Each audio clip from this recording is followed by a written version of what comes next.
Some guitarists play notes. Gary Moore played emotions. Every bend sounded like a cry from the heart, and every vibrato told a story. But behind that sound was a man who lived hard and struggled quietly. Today we're diving into the life, death, and the lesson behind the legend. And stick around because I'll break down some of Gary's signature techniques that made him unforgettable.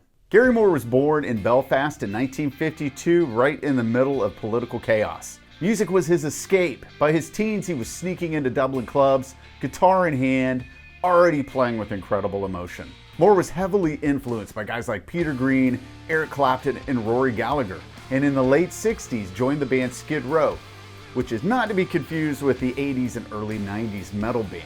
After a couple of studio albums, he left Skid Row and joined Thin Lizzy with his former Skid Row bandmate Phil Lynott. His relationship with Thin Lizzy would be unstable through the band's history, as you're about to find out. Gary was about to enter a band that would change his life and test his patience. Gary joined Thin Lizzy, replacing guitarist Eric Bell, and immediately stood out. His solo on Still in Love with You is still considered sacred ground for melodic phrasing. Gary's vibrato was like a fingerprint, unique and unmistakable. Lesson number one. One of the ways Gary got his unique vibrato was that he used the side of his wrist rather than his fingers, like this. So rather than use your finger to try to achieve vibrato, use the side of your wrist. Let it rock back and forth.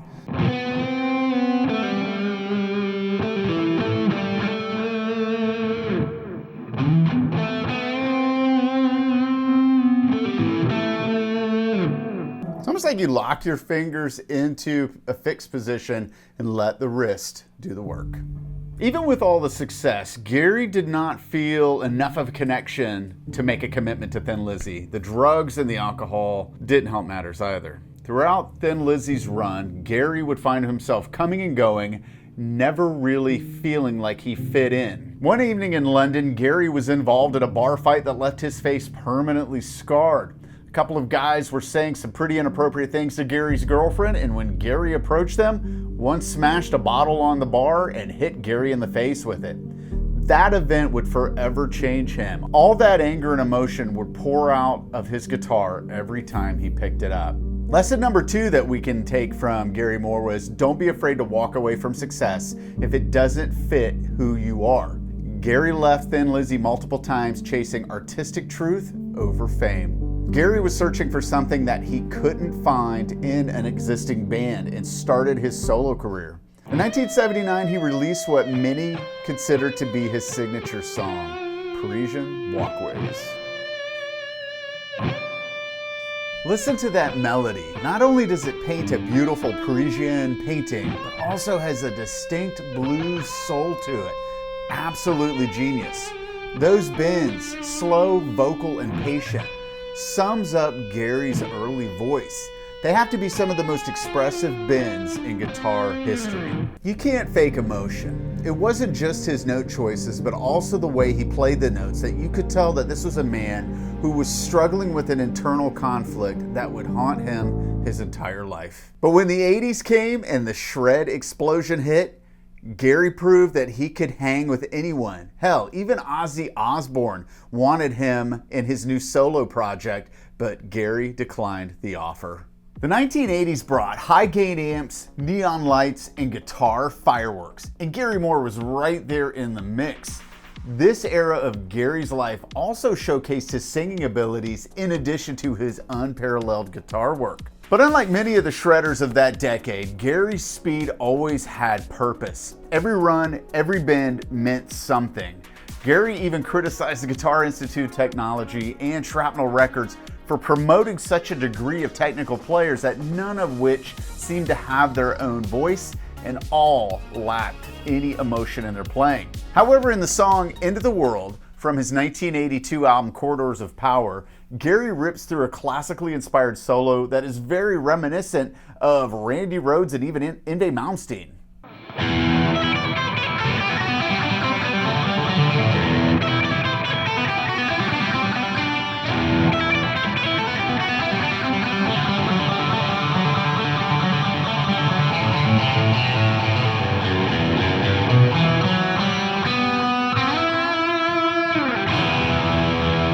That contrast, speed meets emotion, is one of the secrets to his emotional phrasing. One of my favorite Gary Moore solos in the 80s was in Over the Hills and Far Away.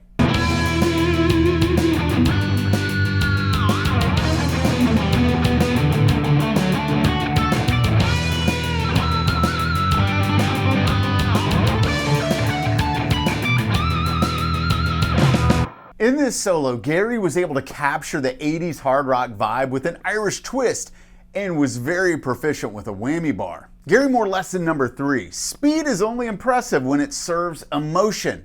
Make your fast runs go somewhere. In 1990, Gary Moore shocked everyone when he dove headfirst into the blues, the music that had first touched his soul. His album, Still Got the Blues, wasn't just a comeback, it was a revelation. The title track became one of the most emotional guitar moments ever captured.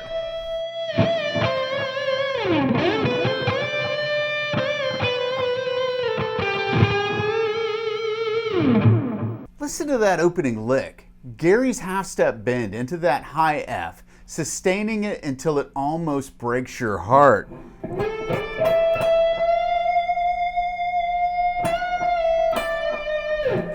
That blends the minor pentatonic and the natural minor scales, giving it that bittersweet crying sound. Gary Moore lesson number 4. Bend slowly into pitch, then add a wide circular vibrato with the wrist, not the fingers. That's how Gary made his notes sing like a voice.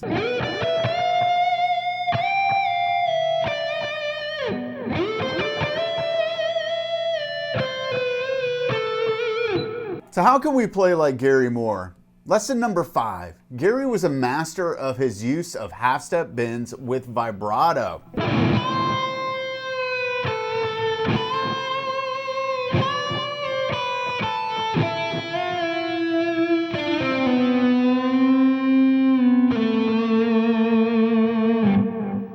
These notes added such amazing expression to his melodies. As with any string bending, these could take a little bit of time to bend them in tune, as well as add some vibrato to them.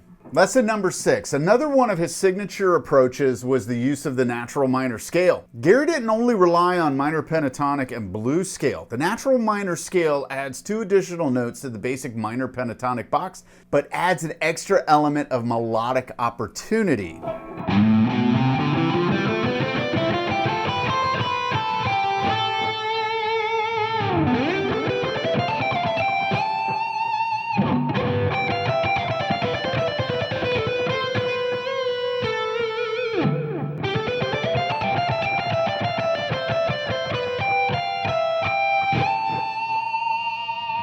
For a free PDF with the natural minor scale positions that Gary used, as well as some inspired licks, click the link down below.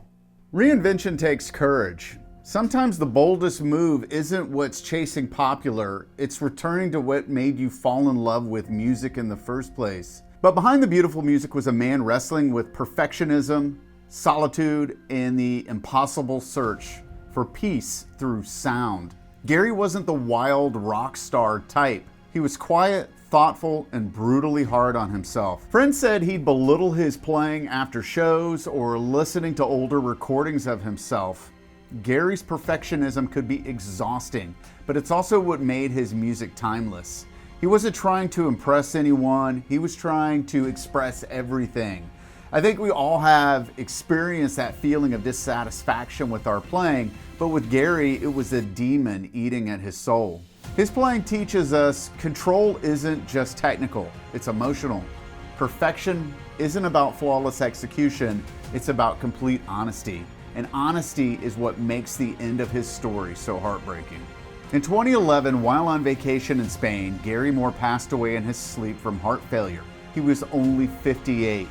His loss hit the guitar community hard because it felt like we didn't just lose a guitar player, we lost a voice. So what's the lesson behind the legend? That music isn't about fame or how many notes you can play, it's about connection. And Gary taught us that feel will always outlive flash. Lesson number 7. If you can make one note speak, you're already playing like Gary Moore. Never forget, it's not the number of notes that matter, it's what you say with them. Because decades from now, Some may forget who played the fastest, but they'll always remember how Gary Moore made them feel. What's your favorite Gary Moore solo, and what did it teach you about playing the guitar? If you like this video, give me a thumbs up, and let me know in the comments if you love learning the lessons behind the legends. Hit that subscribe button if you haven't done so already, and until next time, keep rocking on.